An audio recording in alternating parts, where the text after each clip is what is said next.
Hello everyone and welcome to Esoteric Cinema. My name is Ryan Siebold, and today I'm heading back to 1990 to take a look at what is perhaps a lesser discussed film amongst the robust library of the Coen Brothers, with Miller's Crossing. So let's dive in and find out what's the rumpus!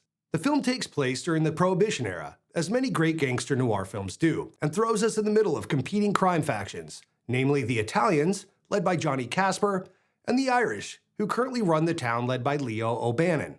Now, Caspar seeks permission from Leo to snuff out bookie Bernie Birnbaum, who's been involving himself into Caspar's rigged fighting racket. But Leo turns him away on account of he's been snuggling up with Birnbaum's sister Verna. This sets the two factions at ever-escalating odds as we follow Leo's consigliere of sorts, Tom Reagan, as he has to navigate and manipulate his way around the seedy criminal underworld. The performances are so great here, and though they have moments of the trademark Coen Brothers fast-talking quirkiness, I'd say they were being more subdued here, which drew me in more versus some of their more bombastic films. Think No Country or Fargo versus Hudsucker Proxy or Oh Brother, Where Art Thou? Gabriel Byrne is our flawed protagonist Tom Reagan, playing a bit of a straight man to opposing bosses Caspar, played by Jon Polito, and Leo, played by Albert Finney, who each take turns throughout the film absolutely stealing the show. Polito bringing fast-talking vulnerability ever concerned with ethics, and Finney's overconfident and sometimes arrogant badassery completely won me over. But it wouldn't be a Coen's movie without an ample cast of ancillary characters and cameos. John Turturro starts his run of amazing Coen characters here, playing the weaselly bookie Bernie Birnbaum. Marcia Gay Harden captivates as femme fatale, Bernie's sister, and love interest to many, Verna Birnbaum. You even get some very quick and great performances by the likes of Mafia muscle Mike Starr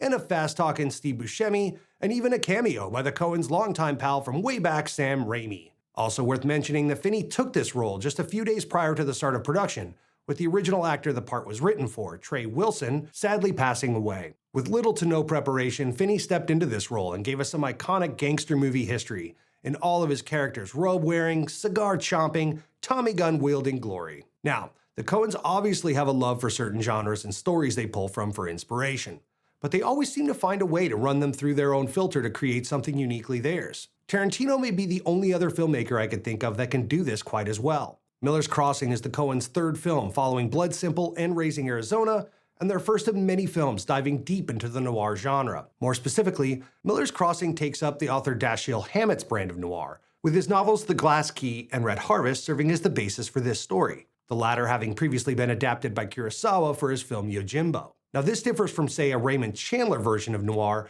which takes us inside the mind and along for the ride of his protagonists like Philip Marlowe in The Big Sleep, which served as direct inspo for The Big Lebowski. In Hammett's style of noir, displayed here with Miller's Crossing, we're kept more on the outside, attempting to sort out the twists and turns along the way ourselves, leaning more on the big dun-dun-dun reveals, as Dashiell gave us with his character Sam Spade in The Maltese Falcon, for example.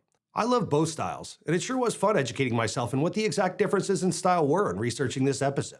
Now on the technical side, I'd say we have two standouts, starting with the fact that I had completely forgotten that Barry Sonnenfeld was the Coens' regular cinematographer before he went on to direct films like The Addams Family and the Men in Black series. Sonnenfeld really stepped his game up here, leaning into the shadows and dark corners iconic to noir films to make what he wanted to show you really pop off the screen. In an interview for Criterion, he said he uses wide lenses like 17 or 21mm focal lengths for comedy, but for handsome films like Miller's, he uses what he calls long lenses like 27, 35, or 40mm focal lengths.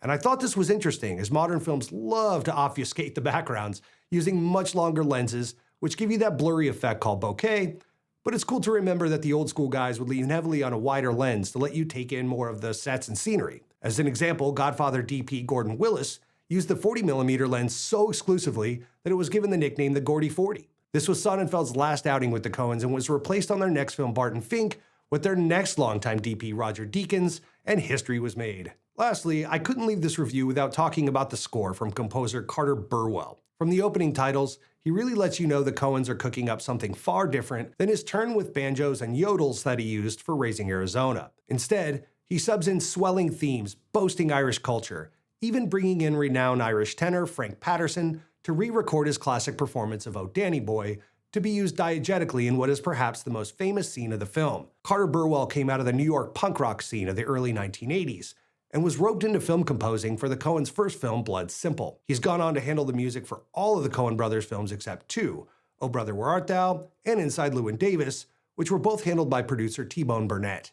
Miller's Crossing was unfortunately a box office disappointment, only bringing in $5 million against a budget of $15 million, though I was shocked the budget was so modest, to be honest. This film was overshadowed by Scorsese's Goodfellas, that released just weeks prior and redefined the gangster genre soaked with adrenaline and classic rock. For fans of classic noir pictures, though, I can't recommend Miller's Crossing enough. I'm giving this one 4.5 stars, as it serves as both a staple in the genre, as well as a solid look into the Coens' past and where their careers would head very soon after. That's it for me. Make sure to subscribe to the channel so you don't miss the next episode of Esoteric Cinema!